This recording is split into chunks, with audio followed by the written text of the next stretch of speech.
Almost every person in the world knows the famous board game of chess. However, many look at the chessboard and feel totally overwhelmed, thinking that it is a game they could never understand, a game only for smart people. But that is not true. I am a living example of that. I am not smart. No. But I do love chess. I love playing chess. I love learning chess. I love watching other people play chess. Now, I am not an expert. I do not go to chess clubs. I have never competed in chess in any form. Though I have thought about starting in a chess club, but it just have never really happened. Anyways, what I am trying to say is that I am an amateur at chess, and I used to play chess for fun, really. Now, the number one problem is that not a lot of people like chess or know how to play it. So I can rarely play with people that I know. So that is quite sad. If you are just a player, you probably know what I mean. The person that taught me to play chess was my grandpa,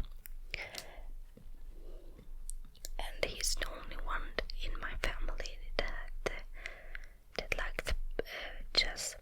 My grandpa and also my dad, because my grandpa also taught my dad when he was young, and he taught me when I was young as well. And that is kind of when I started really liking chess, when I learned it. And through the years I played a few games with my grandpa, but mostly I play online in a site called chess.com, which is also a app that you can download, and it's really nice because on that site or that app, you can play with the computer and other players around the world. So it's really neat, but it can go months between playing chess for me, because it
consists of 64 squares.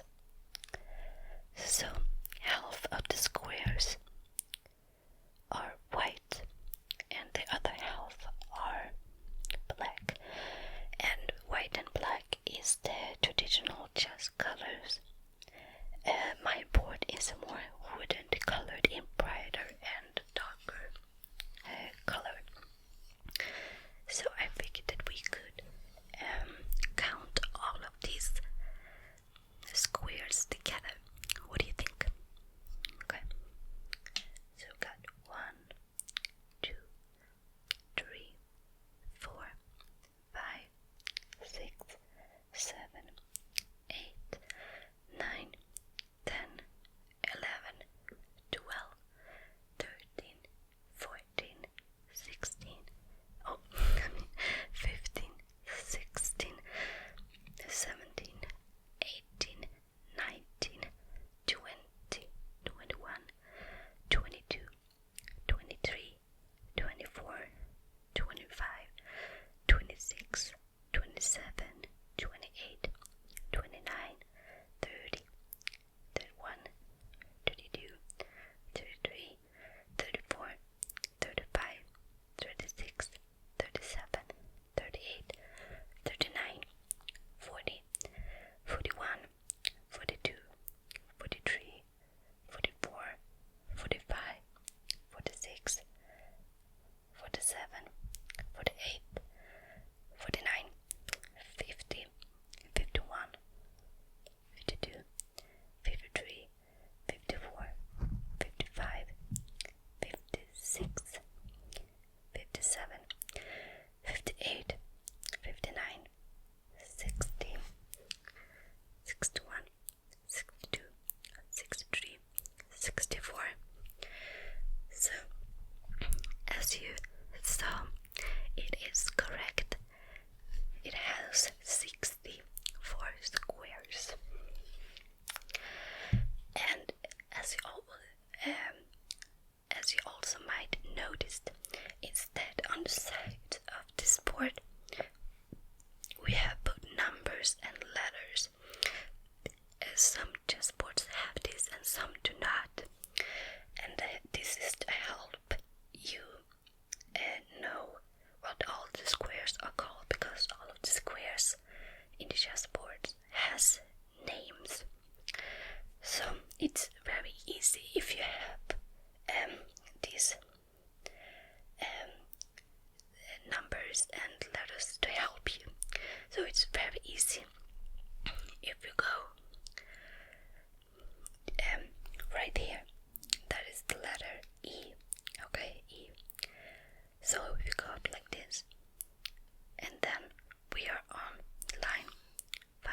Okay, line 5. So that square is called E5. E5. Okay, let's try another one. So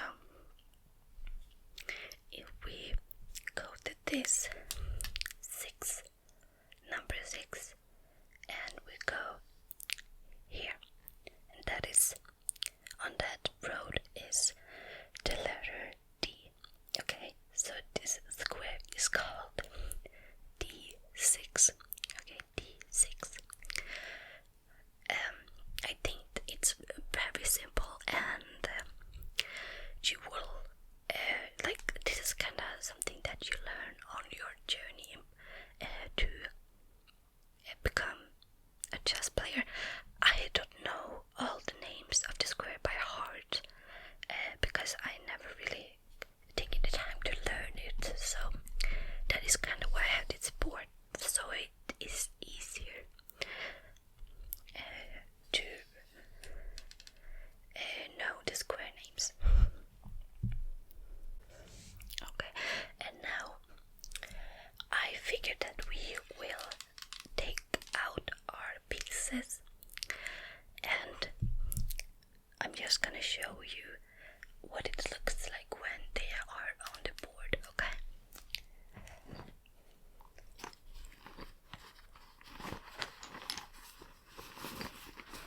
So I have this beautiful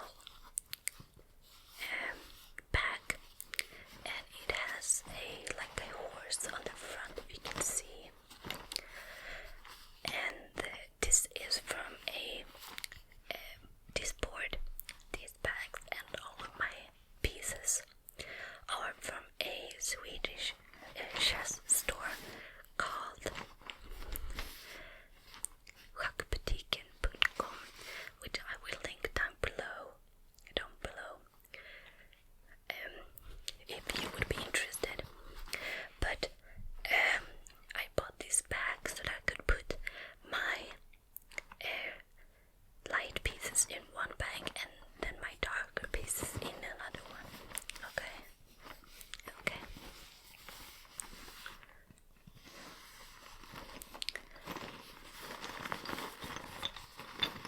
You can hear them in the bag.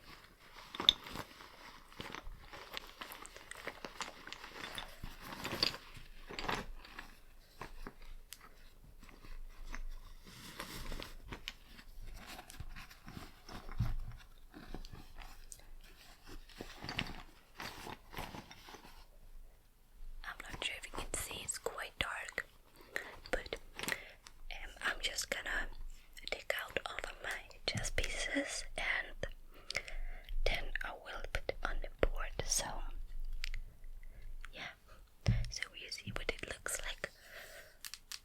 Okay, okay.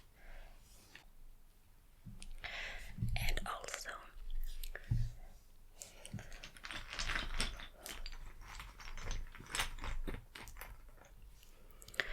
also another thing that I forgot to mention is that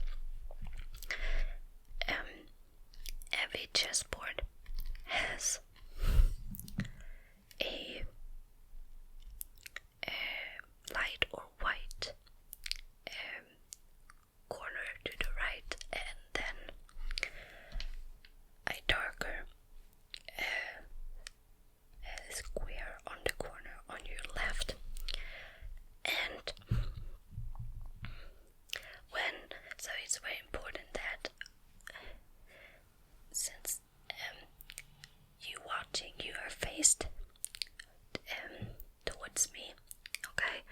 So you have your light square on your right and your dark square on your left, and that is the way to have your chessboard. It's always been that way. So it's like a rule that you always have the light square on your right when you play chess. Okay, but that is just something that is very important to know in the beginning, okay? So let's just stack all of these pieces up and I will give you a close look on them when we go through each of them at a time. Okay, okay.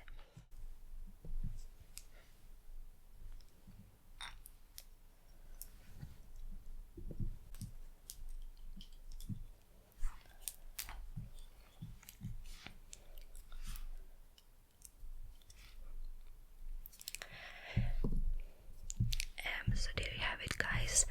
This is what it looks like in the beginning of the game, depending on which color you choose to begin with.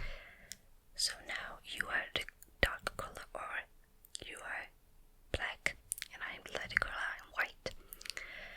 And so each player has 6 different types of pieces, okay?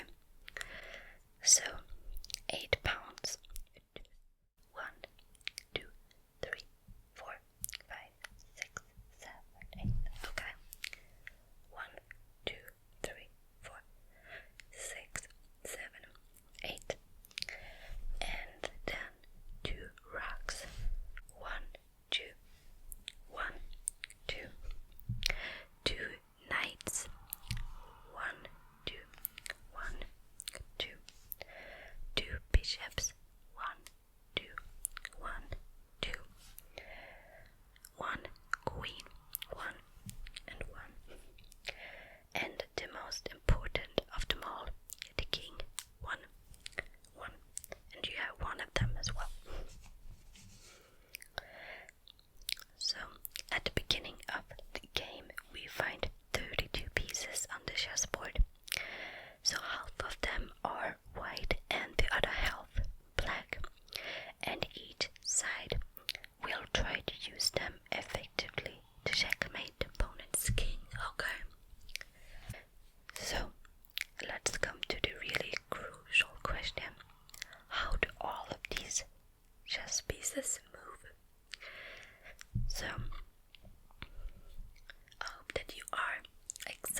are the 8 pieces. Okay. The pawn is one of the most underestimated chess piece of the game because it's quite weak and you have plenty of them on the board. But let me just tell you this, that is a fatal mistake, and some famous chess players even call them the soul of chess. And a reason for that is, for example, that when having reached the other side of the board, they can transform into any other piece except the king. So now when you are the black player, if you supposedly made it all the way to the opponent's side, now you are able to change your pawn into any other character, to any other piece that you have lost throughout the game. So if you have lost your queen, for example, you could just exchange that, okay, and then continue playing. But of course, to do this, you have to be able to get to your side of the board to the end of the opponent's side, which isn't always that easy. But that is a power that only the pawn are able to do.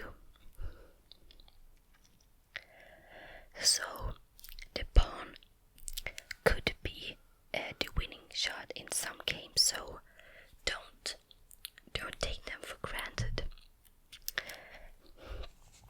Now, pawns have the fewest options of movement of all of the pieces. On their first move, they have the option to go 1 or 2 squares forward. And on all other moves in the game, a pawn can only go 1 square straight forward. Now, before you have moved your pawns, if, for example, if I take this pawn and I haven't moved it yet during the game, I can choose if I want to go 1 step forward or 2 step forward, okay? So I can go this, okay, or I can go this, and you can only do that if it's your pawn first step of the game. Now, after you have done that, you can only go 1 step forward, not sideways and not backwards. Your pawn can only move on forwards from that on. So it's very important to think about where you place your pawns during the game, because they cannot go back, they cannot go sideways, they can only walk forwards, only forwards, and only 1 step. So now when you are the black player, so you could choose to go 1 or 2 steps, okay? And it really is up to you which you think is the best move. Now I hope that you understand how the pawn can move, okay? So I'm just gonna talk about how the pawn captures another piece, because that is a little different. The pawns, they have one exception. For when the pawn capture a opponent's chess piece, they move forward 1 square diagonally. So diagonally, like this, okay?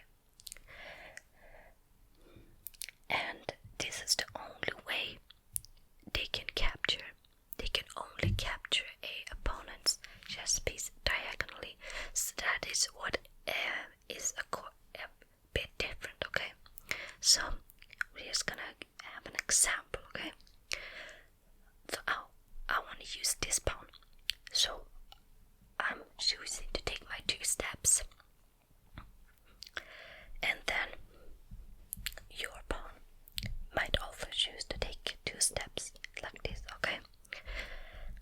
And now, since it is my turn, I am able to take your pawn. Because it is standing diagonally in front of my pawn, okay? So it's like this, and then my pawn ends up on that square, okay? But if you take your pawn and place it here, my pawn wouldn't be able to move because there is no piece here. There is no piece here. It can't move sideways. It can't move back, okay? It can only move front, but my pawn is blocked by your pawn. So both your and my pawn is pretty much stuck in this position until my pieces either stands here, or your pieces either stands here or here. So if you had your pieces here, I could be able to take this or this, but I cannot. If your pawn was here, I cannot take diagonally backwards, only front and front. And so that is the same for if I would have placed my pawn here. You could be able to take my pawn, but of course you also have the choice to just go past my pawn. You don't have to take my pawn if you don't want to, but pawns can only capture your opponent's chess pieces diagonally. They can never capture in front or back, and they cannot capture diagonally back either. It's your pawn can only consistently move forwards, never to the sides and never back. So either just forward or diagonally if it is able. So let's just take. Let's say you have this bishop standing right here, and I have my pawn. I'm able to take your bishop, or I can walk past your bishop. It's up to me. I hope that you understand how your pawn is able to move. And like I said before, if my pawn would be able to get to of my opponent's and row, you could say, I'm able to take out a piece that I've lost during the game, and then you lose your pawn. But the pawns are the weakest pieces, and all the other pieces are more valuable than the pawns.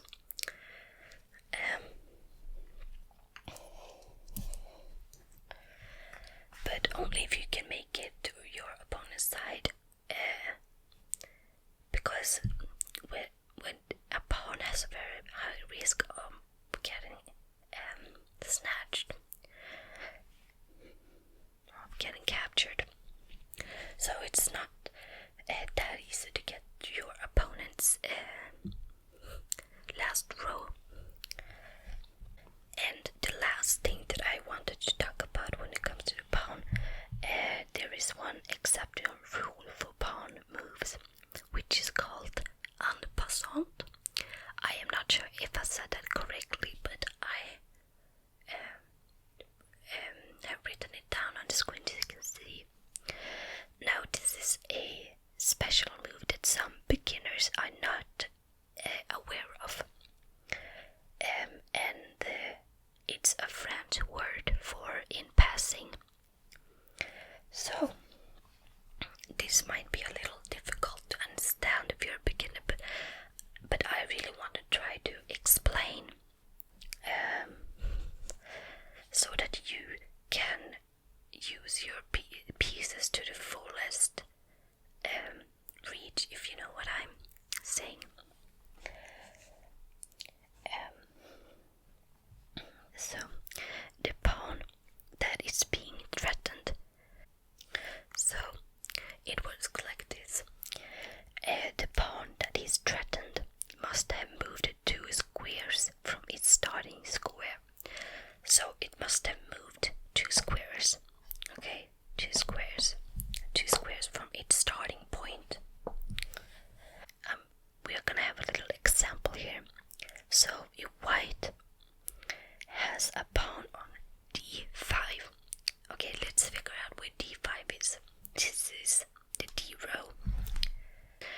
this is the number 5, okay? And you will see it from your row. You see? So you have to connect these two and you will find the spot. So let's say that I have a farmer on D5, okay? Why did I just say farmer? I don't know, I meant pawn. And then it is your turn. And you choose to take your pawn on C7, which it is standing on right now. So that's row C, the number 7. And you choose to go to C5, which is this. So we got 0 and then the 5th row. Okay. Now,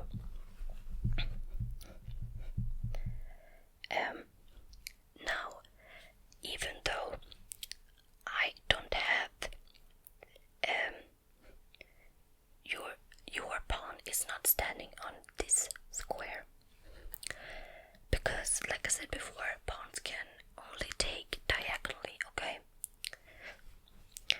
But since you moved your pawn 2 steps from the beginning point, I may take your pawn with a move to C6. If you can see where that square is, you've got 0 and then the 6th right here. And so I can go this, and I have taken your pawn. Now, this can be a little tricky to understand, but you have to think that it would be like if your pawn had only moved one step, and then you would understand, but since it moves 2 steps and I can still take it diagonally,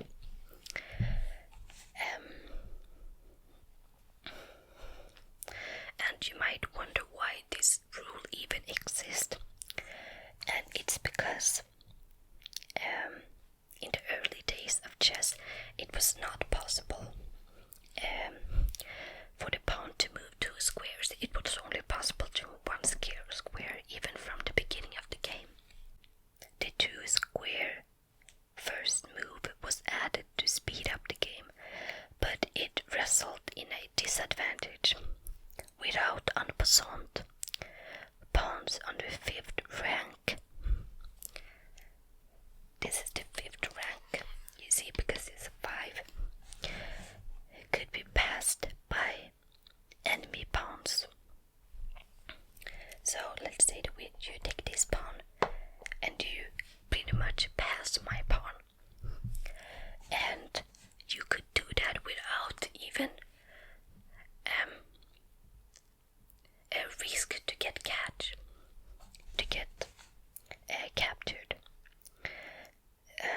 So that is why we have this rule on a passant, because like I said, and it would be the same for you if you had a pawn on this, let's say row 4, and I could do this and not risk getting captured by your pawn, but that wouldn't be quite fair. So that is why you are able. You don't have to do it, of course. It's only if it's the best movement. You could take my pawn, just like I have just walked 1 step and not 2. Okay? And that is what an passant is. And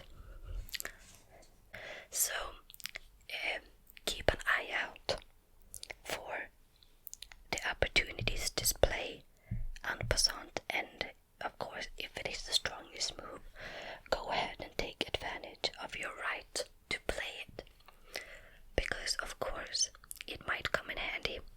But I hope that you somehow understand, and that was all of the moves that you can do with your pawns.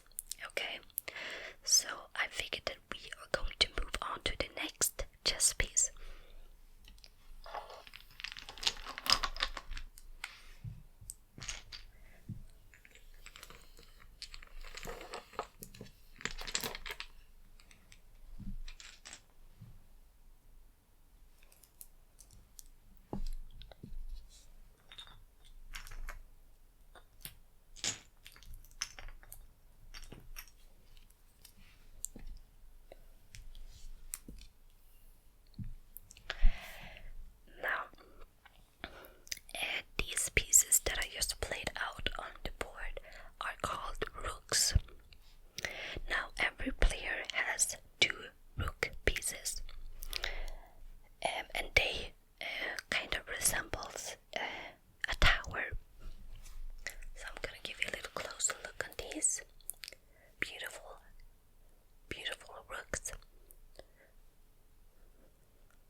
corners, the corners, the corners, the corners.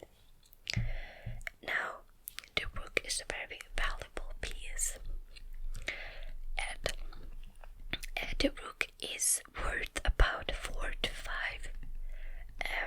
pawns, and it has a very wide reach, okay?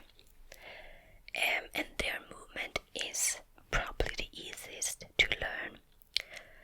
You can walk forwards, backwards, to the left or to the right, okay? But they cannot change directions in the same move.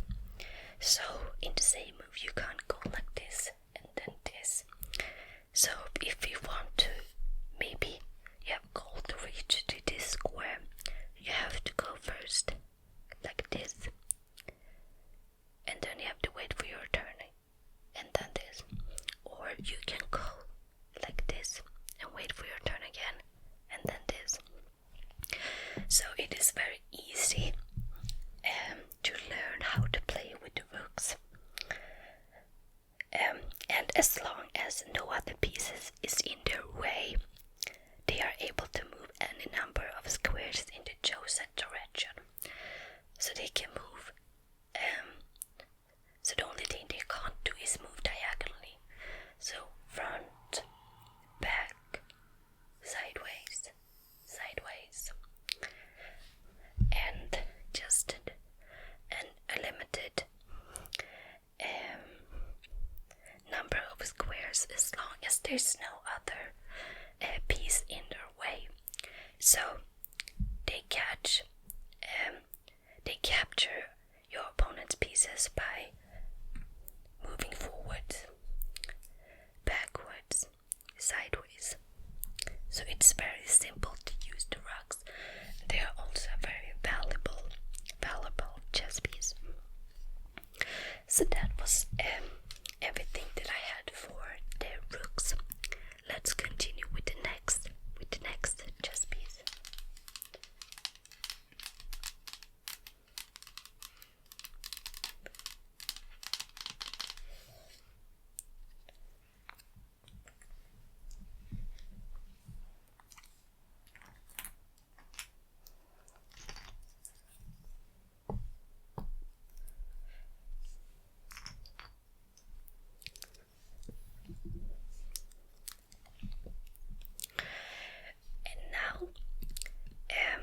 This is easily, personally, the most beautiful chess piece, and this chess piece is called the Knight. Now every player has 2 knights, and they look like horses. I'm gonna give you a little closer look on these beautiful wooden carved horses.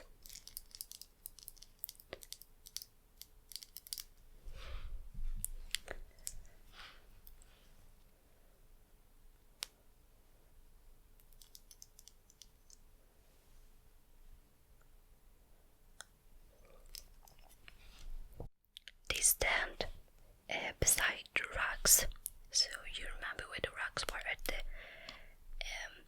each corner of the board, and beside the rocks comes the knights. Now, this chess piece, sometimes called a horse, has a quite mysterious way of moving on the board, which can puzzle beginners. The knight is the only piece in the game that can jump over other pieces, just like a horse. So you just have to think that they are like horses, and horses can jump over things.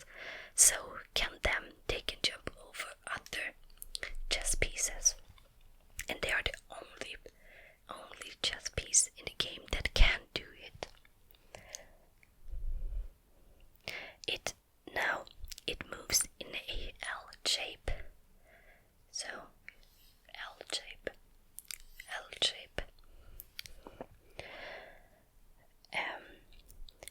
This means that it first moves 2 squares in one direction, let's just place. Let's just say that I have my knight right here, and so it can first move 2 squares in one direction. So to the left, 1, 2, okay. To the right, 1, 2. Back, 1, 2. Forward, 1, 2. And then 1 square into a horizontal or vertical direction. Okay, so let's say that we take 2 steps to the right, or to the left, I mean my left, 1, 2, and then we will take 1 step more. So think about it as a L shape. So if we move to the left, we can do a L shape this way or an L shape this way. So you can either use this or this. And then if we go to the right, 1, 2, and that is the same. So draw a L shape right here, or L shape like this. So you can choose here or here. Now let's try it downwards. 1, 2. So think as an L shape. So L. See? L. So you can go here or here. Let's go up. So 1, 2. Like I said again, L shape. Think about it as an L shape. So L. L. So you can go here or you can go here. Okay. And it can also move the same way, but in reverse. In reverse. That would be a reversed L, okay?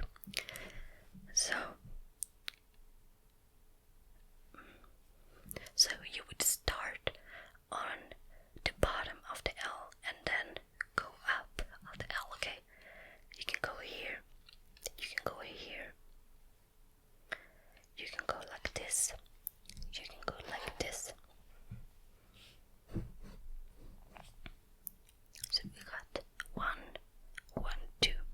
So okay, so it's like backwards. 1, 1, 2.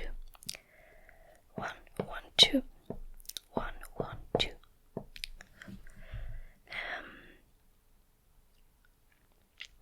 So yeah, I hope that you understand, because it's quite difficult to learn how the knight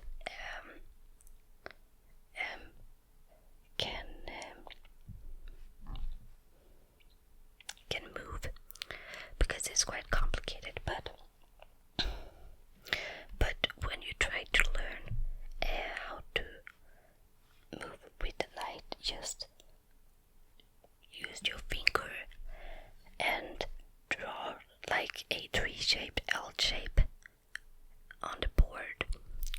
So you can like use any, you start with any square. So it's like if you start here, so we got 1, 2, 3, that's an L. 1, 2, 3, that's also an L. 1, 2, 3, that's also an L. 1, 2, 3, yes, L. 1, 2, 3, 1, 2, 3. Let's go with the dark horse, okay? The knight can only move to 8 squares while it's standing in the middle of the board, okay? So I'm gonna show you the squares that it can move, and then we're gonna move it. So we can move 1, 2, 3, 4, 5, 6, 7, 8,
if you compare to other players in the game.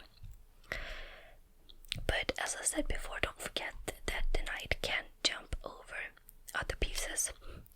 So if I would have my knight right here, you could go to this. You could go to all of the pieces that I just showed, because you can jump over. You see, you can jump over the other chess pieces. And remember that the knight is the only chess piece that are able to do that.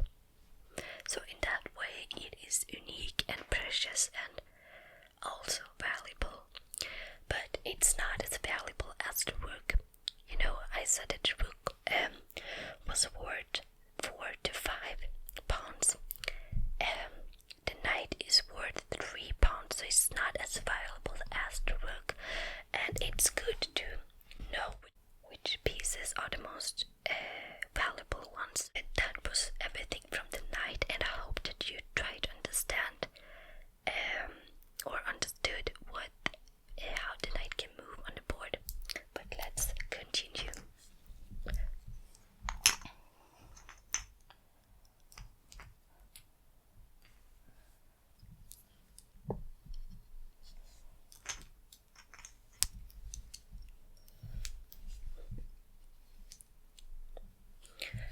So now I have placed out the bishops.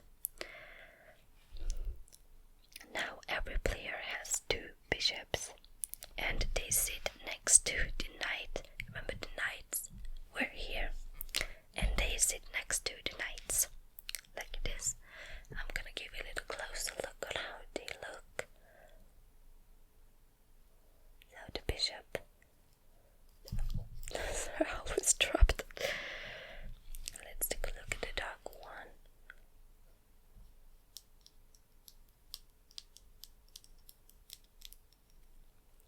Like this. Okay. Now the movement of the bishops is a lot easier than the knight. The bishop is the ruler over the diagonals. Okay. One of them move on the light squares and the other move on the dark squares. So in every game you have one bishop placed on a light square and another bishop placed on the dark square and light square. So only one of your bishops can use the light squares, you see, and only one bishop can use the dark squares, as you see.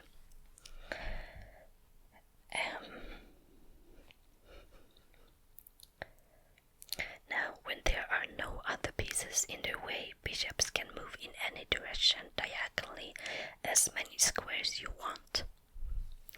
So they can move as many squares as they want, as long as it's going diagonally through the board.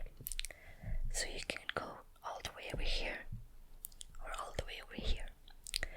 And just the same as with the rook, you can't change the direction during your turn.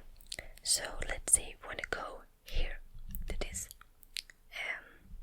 square, you have to go here, and then you wait for your turn, and then you go here. Okay, so it's just like with the rooks.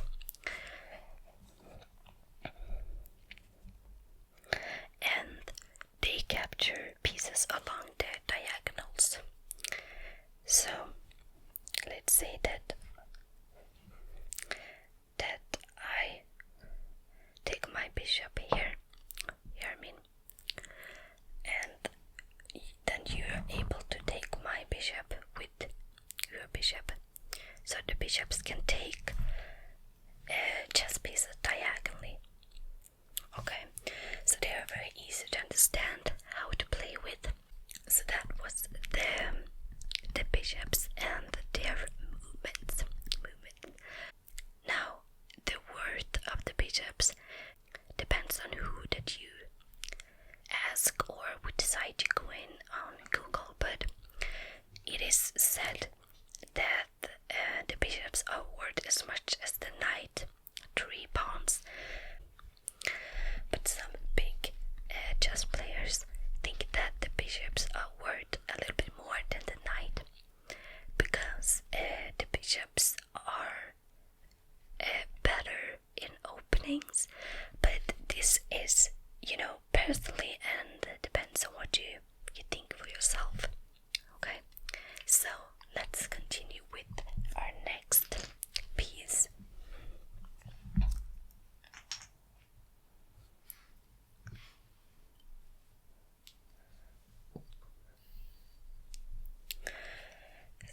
is placed besides the king.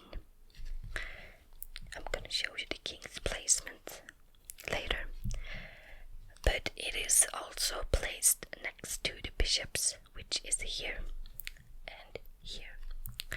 So the queens, they have a crown on them, and this is what it looks like.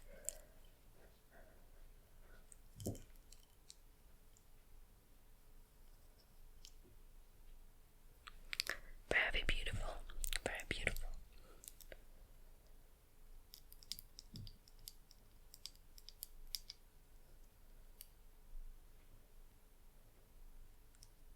Now the queen is the most powerful piece in the game of chess. The queen, like I said, sits next to the bishops on the center square that matches the piece's color. So the black queen is always placed on a black square, and the white queen is always placed on a white square. So that is quite easy to remember if you forget which square for the queen and which square for the king. So it's quite easy to remember. As she has the widest reach of all the pieces, she can become the most dangerous member of the game for her opponents. It is very, very important to protect her and use her effectively at the same time. For most players, the loss of the queen means the loss of the whole game. And it doesn't have to mean the loss of the whole game, but it does affect you very, very much if you lose your queen and your opponent still has their queen. So always try to be careful with your queen, as she's a very unique player. Now the queen can move in any direction and any number of squares, so she can move front, back, sideways, and diagonally.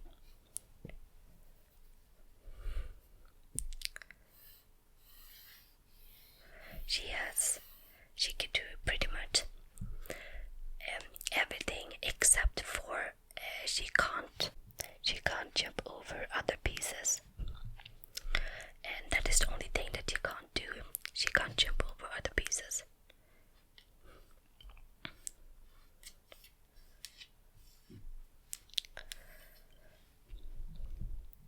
So the queen can capture any of the opponent's pieces that are in her way. So if I have my pawn right here, your queen can just take my pawn, okay? But that wouldn't be very smart, because then I could take your queen. If you would take my pawn, like so, I could take your queen. The queens are very, very useful and very, very powerful. But be careful not to bring your queen out in the open too soon in the game, because you might find her in danger from the opponent's pieces. Okay, so that was everything about the queen.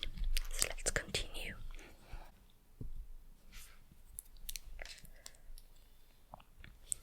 So now it's time for our final chess piece that we are going to talk about, which is the king.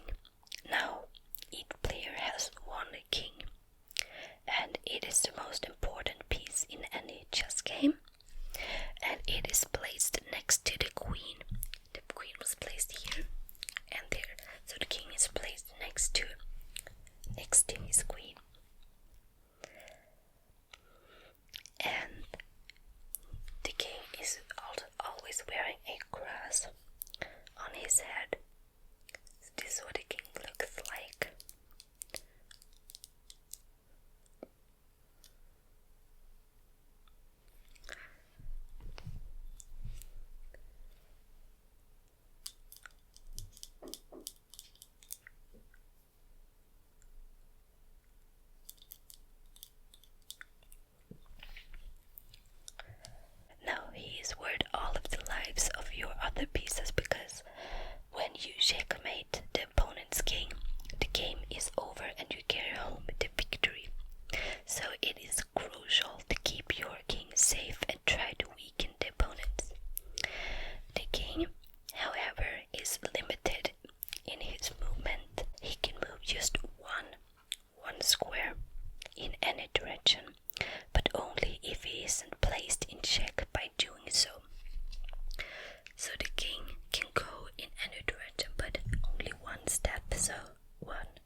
also said he can't go to a square if that square means that he will be in check. Okay? So for example,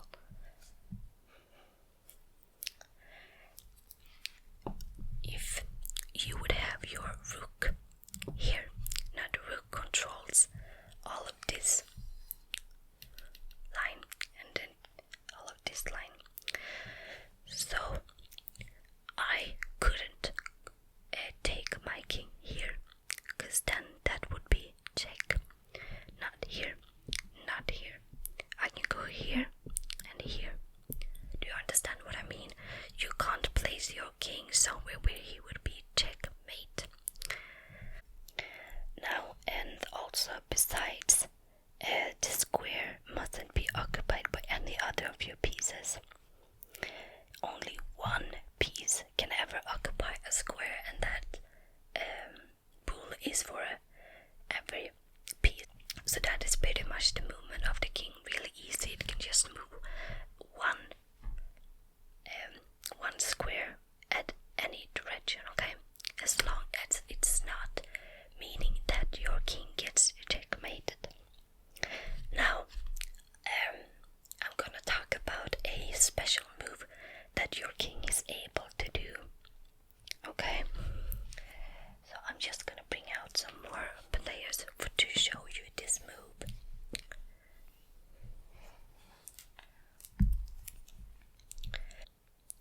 And this special move that the king are able to do is called castling. So when you castle, you move both your king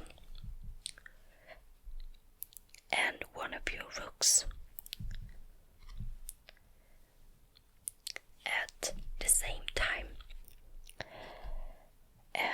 Now, there are two types of castling. Type number 1 is castling on the king side. And what that means, the king side is, this is the middle of the board, okay? Since the king is on this side of the board, this is the king side. And if we would have our queen with us, the queen is on, see in the middle, this side of the board. So this is the queen side, and this is the king side. And the same on the opponent side, king side, queen side. Okay?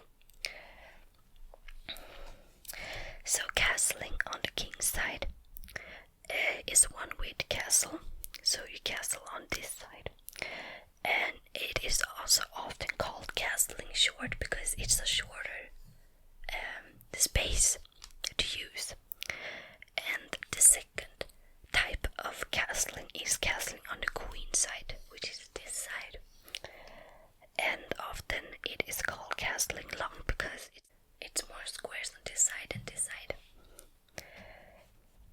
So, however, there are rules when castling is possible and when not.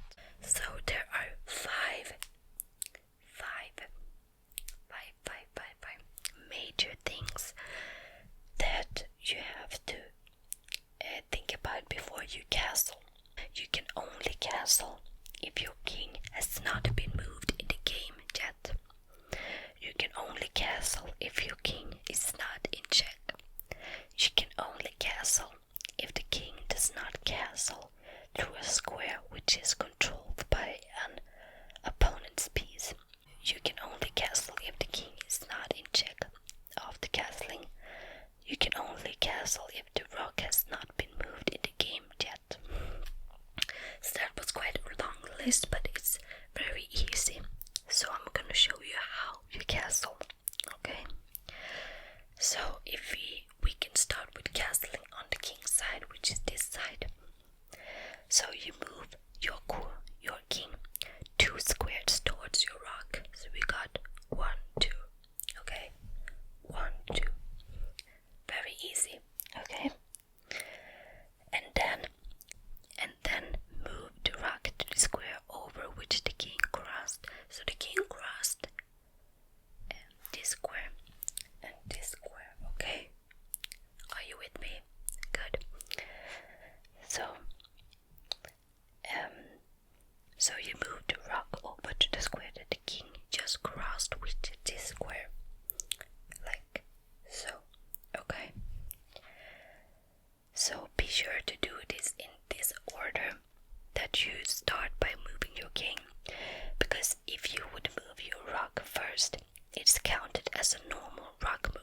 example, this is before castling.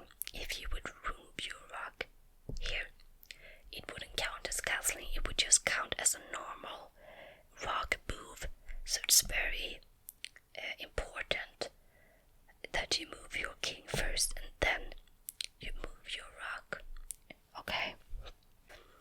Now I'm gonna show you what it would look like if you did this on the queen side, okay? It is like literally the same thing. So you move your king 2 steps towards the rook. 1, 2. So that is 1, 2. And then you move your rook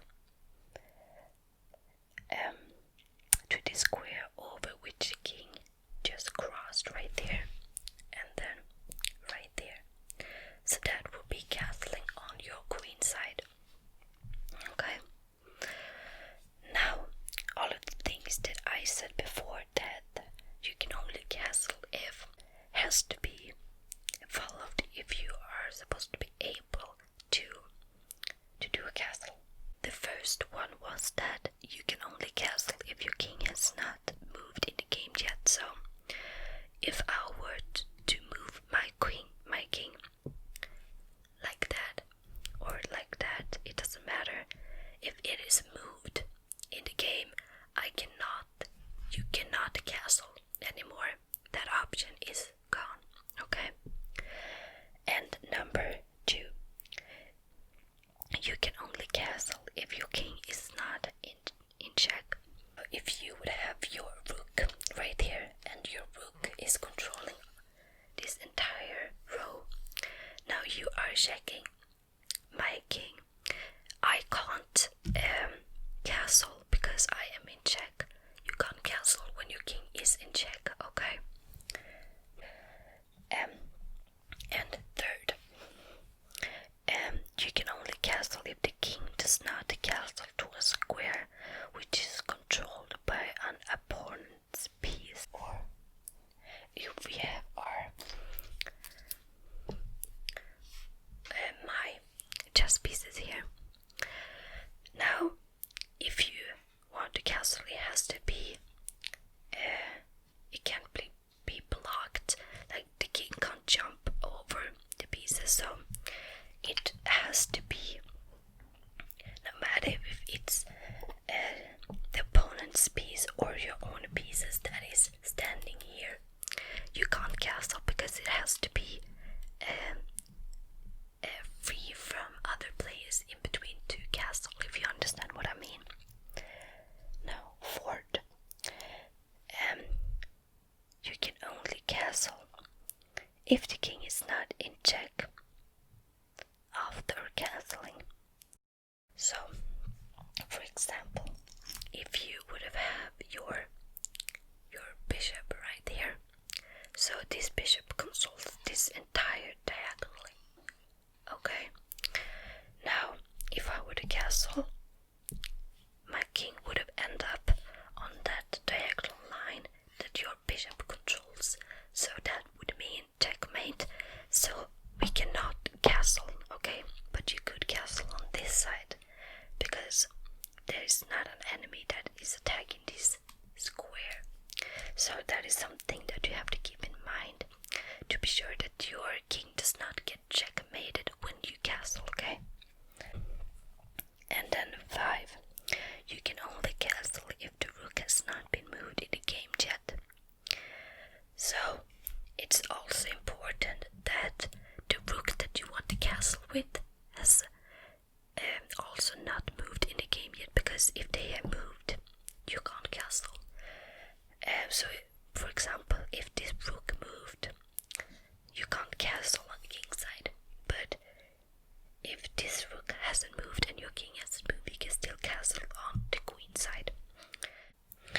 Now, it is quite common for people to castle in games because it can provide better safety for your king. For example, if I would have had 2 pawns right here, I would maybe think that now my king is wide open for the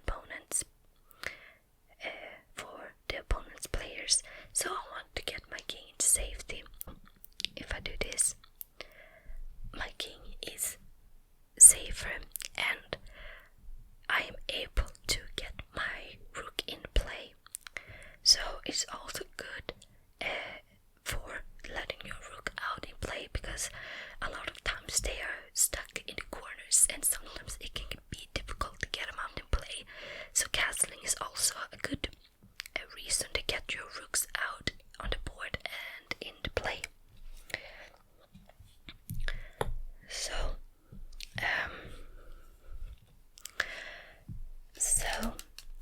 I'm just gonna take away these plays because now we have actually gone through all of the pieces in the chess game.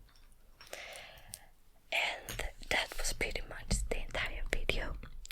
So I hope that you are curious about our next chess ASMR.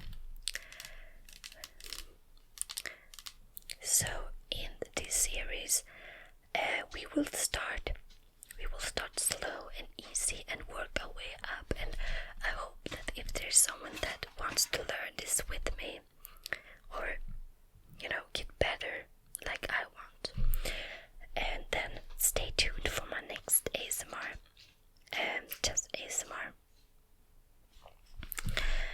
And so in the coming videos we are going to go through many different openings, strategies, defenses, end games, and a lot of fun, just a lot of fun. So thank you so much for watching, and I hope that you learned some if you haven't played chess before, and I hope that I explained well. So goodbye, goodbye, goodbye, goodbye, goodbye, goodbye, goodbye. I'll see you guys. Bye.